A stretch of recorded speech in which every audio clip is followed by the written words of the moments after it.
Hello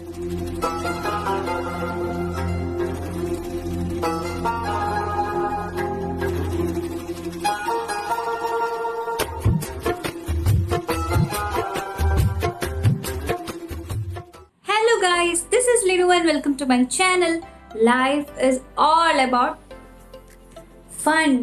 ഇന്ന് നമ്മൾ കാണാൻ പോകുന്നത് എങ്ങനെ ഭയങ്കര ഈസി ആൻഡ് ടേസ്റ്റി ആയിട്ടുള്ള മലബാർ പൊറോട്ട ഉണ്ടാക്കാം എന്നുള്ളതാണ്. ഞാൻ വിചാരിച്ചത് ഈ പൊറോട്ടയൊക്കെ ഉണ്ടാക്കണമെങ്കിൽ ഭയങ്കര സ്കില്ലൊക്കെ വേണമെന്നാണ്. അപ്പോൾ ആ വീശി അടിക്കാനുള്ള സ്കിൽ എനിക്കില്ലാത്തതുകൊണ്ട് ഞാൻ എൻ്റെ ഒരു റിക്രിയേഷൻ ഇതിൻ്റെ അകത്ത് യൂസ് ചെയ്തിട്ടുണ്ട്. അപ്പോൾ നമുക്ക് പെട്ടെന്ന് തന്നെ അതെന്താണെന്ന് കാണാം. എന്തെങ്കിലും ഇതെല്ലാം ഒന്ന് ട്രൈ ചെയ്ത് നോക്കാം. നിങ്ങളുടെ അഭിപ്രായങ്ങളെല്ലാം കമൻറ്റ് സെക്ഷനിൽ എഴുതി അറിയിക്കണം. അതേപോലെ നമ്മുടെ ചാനൽ നിങ്ങൾ ആദ്യമായിട്ടാണ് കാണുന്നുണ്ടെങ്കിൽ സബ്സ്ക്രൈബ് ചെയ്യാൻ മറക്കരുത്. സബ്സ്ക്രൈബ് ഓപ്ഷനിൽ ക്ലിക്ക് ചെയ്ത് കഴിയുമ്പോൾ അതിൻ്റെ അകത്തൊരു ബെൽ ബട്ടൺ ഉണ്ട്. അതും ക്ലിക്ക് ചെയ്യുമ്പോൾ ഓൾ എന്നുള്ളൊരു ഓപ്ഷൻ ക്ലിക്ക് ചെയ്ത് കഴിഞ്ഞാൽ ഇനി നെക്സ്റ്റ് വീഡിയോസ് ഇടുമ്പോഴെല്ലാം നിങ്ങൾക്ക് നോട്ടിഫിക്കേഷൻ വരും. സോ അപ്പോൾ നമുക്ക് പെട്ടെന്ന് തന്നെ എങ്ങനെയാണ് ക്രിസ്പി ടേസ്റ്റി സോഫ്റ്റ് ആയിട്ടുള്ള മലബാർ പൊറോട്ട എങ്ങനെയാണ് ഉണ്ടാക്കാൻ നോക്കാം. So let's go. 15 പൊറോട്ടയ്ക്ക് ആവശ്യമായിട്ടുള്ളത് നമ്മളുടെ വീട്ടിലുള്ള വെറും 3 കപ്പ് മൈദയാണ്. അപ്പോൾ 3 കപ്പ് മൈദ ഒരു ബൗളിലേക്ക് ആദ്യം തന്നെ നമുക്ക് ചേർത്ത് കൊടുക്കാം. ഇനി നമുക്ക് ആവശ്യമുള്ളത് പാകത്തിനുള്ള ഉപ്പ്. അടുത്തതായി ആവശ്യമുള്ളത് 2 ടീസ്പൂൺ പഞ്ചസാരയാണ്. അത് ഒട്ടും കൂടി പോരുത്, പിന്നെ അത് അറ്റ് ലാസ്റ്റ് സ്വീറ്റ് പൊറോട്ടയായി പോവും. നമ്മൾ പൊറോട്ടയ്ക്ക് ക്രിസ്പിനെസ് കിട്ടാൻ വേണ്ടി മാത്രമാണ് ചേർക്കുന്നത്. ഇനി അടുത്ത് നമുക്ക് ആവശ്യമുള്ളത് ഒരു മുട്ടയാണ്. മുട്ട പൊട്ടിച്ച് നമുക്ക് മാവിലേക്ക് ഇട്ട് കൊടുക്കാം.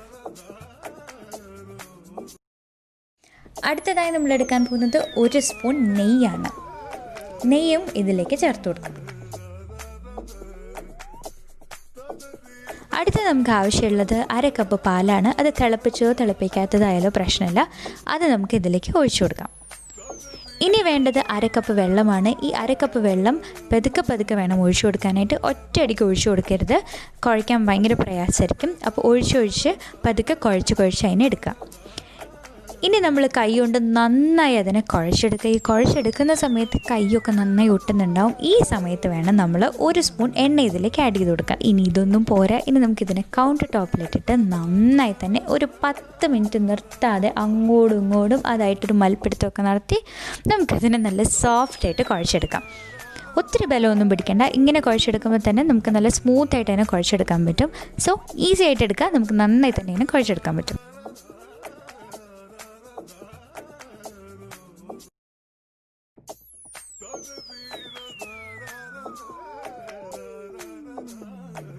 ഇപ്പം മാവ് നല്ല സോഫ്റ്റ് ആയിട്ടുണ്ട്. ഈ സമയം നമുക്കിതിലേക്ക് ഇതിൻ്റെ മുകളിലേക്ക് 1 സ്പൂൺ എണ്ണയും കൂടെ തടവി കൊടുത്ത് അതേപോലെ നനഞ്ഞ തുണി വെച്ച് നമുക്ക് അതിനൊരു 4 മണിക്കൂർ വരെയെങ്കിലും അതിന് റെസ്റ്റ് ചെയ്യാൻ വയ്ക്കാം.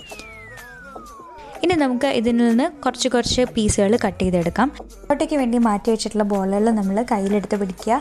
എന്നിട്ട് നമ്മൾ കൈ വിരൽ കൊണ്ട് തന്നെ അതിനെ അഡ്ജസ്റ്റ് ചെയ്ത് കൊടുക്കുക. അപ്പോൾ അത് നല്ല ഷേപ്പിൽ നമുക്ക് കിട്ടും. ഷേപ്പ് ആയില്ല എന്നുണ്ടെങ്കിൽ ജസ്റ്റ് ഒന്ന് കൗണ്ടർ ടോപ്പിൽ വെച്ചിട്ട് തന്നെ ഒന്ന് റൗണ്ട് ചെയ്തിട്ടാൽ മതി. ഇനി നമ്മൾ ഇതിൻ്റെ മുകളിലേക്ക് അത്യാവശ്യം എണ്ണയും കൂടെ ഒഴിച്ചു കൊടുക്കണം. അതിനുശേഷം നനഞ്ഞ തുണി വെച്ച് അതിനൊരു 30 മിനിറ്റെങ്കിലും റെസ്റ്റ് ചെയ്യാൻ വെക്കണം. ഇങ്ങനെ ഇരിക്കുമ്പോൾ മാവ് ഉണങ്ങിപ്പോവില്ല, എടുക്കുമ്പോഴും നല്ല സോഫ്റ്റായി തന്നെ ഉണ്ടാവും. അടുത്ത നമ്മൾ ചെയ്യാൻ പോകുന്നതെന്ന് വെച്ച് കഴിഞ്ഞാൽ കൗണ്ടർ ടോപ്പിലേക്ക് വീണ്ടും 1 സ്പൂൺ എണ്ണ ഇട്ട് കൊടുക്കുക. അതിനുശേഷം ഈ ബോൾ എടുത്ത് വയ്ക്കുക. കൈ കൊണ്ട് നന്നായി തന്നെ അതിനെ അടിച്ച് പരത്തിയെടുക്കുക. ഇനി ഒരു പരിവായി കഴിയുമ്പോൾ തന്നെ നമുക്ക് 2 കൈ ഉപയോഗിച്ച് അതിനെ നന്നായിട്ട് ഇങ്ങനെ സ്ട്രെച്ച് ചെയ്തെടുക്കാം, വലിച്ചെടുക്കണം.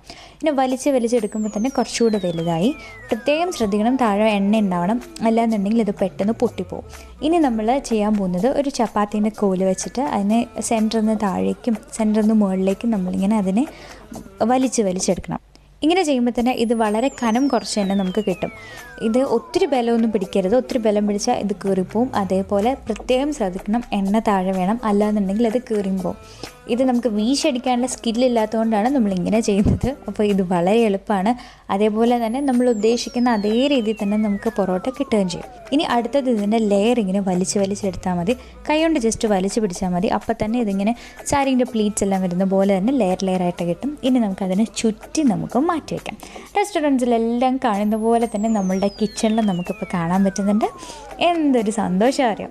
1 സ്പൂൺ എണ്ണ ആവശ്യമുണ്ടെങ്കിൽ മാത്രം ഒഴിച്ചാൽ മതി. എന്നിട്ട് നമുക്ക് കൈ കൊണ്ട് തന്നെ നന്നായിട്ട് പരത്തിയെടുക്കാം. ഇനി തവ ചൂടായി കഴിയുമ്പോൾ അതിലേക്ക് 1 ടീസ്പൂൺ എണ്ണ ആഡ് ചെയ്തിട്ട് നമുക്ക് ഇതിനെ 2 സൈഡും മറിച്ചിട്ട് കുക്ക് ചെയ്തെടുക്കാം.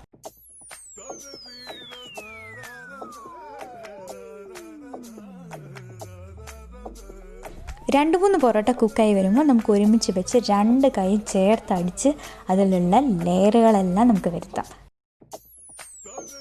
നല്ല ചൂടോടെയുള്ള പൊറോട്ടകളെല്ലാം ഇവിടെ തയ്യാറായിട്ടുണ്ട്. കാഴ്ചയിൽ അടിപൊളി, ടേസ്റ്റിൽ അതിനെക്കാട്ടിലെ സൂപ്പർ. സോ ഇതെല്ലാം നിങ്ങൾ മറക്കാതെ ട്രൈ ചെയ്ത് നിങ്ങളുടെ അഭിപ്രായങ്ങളെല്ലാം കമൻറ്റ് സെക്ഷനിൽ എഴുതി അറിയിക്കാം. നല്ല മുരിഞ്ഞൊരു പൊറോട്ട എടുത്ത് അതിൽ നിന്ന് ഒരു ചെറിയ പീസ് ഇങ്ങനെ കീറിയെടുത്ത് ചാറിൽ മുക്കി ഒരു ബീഫിന്റെ കഷ്ണം ഇങ്ങനെ പൊതിഞ്ഞെടുത്ത് നിങ്ങൾ കഴിച്ചാൽ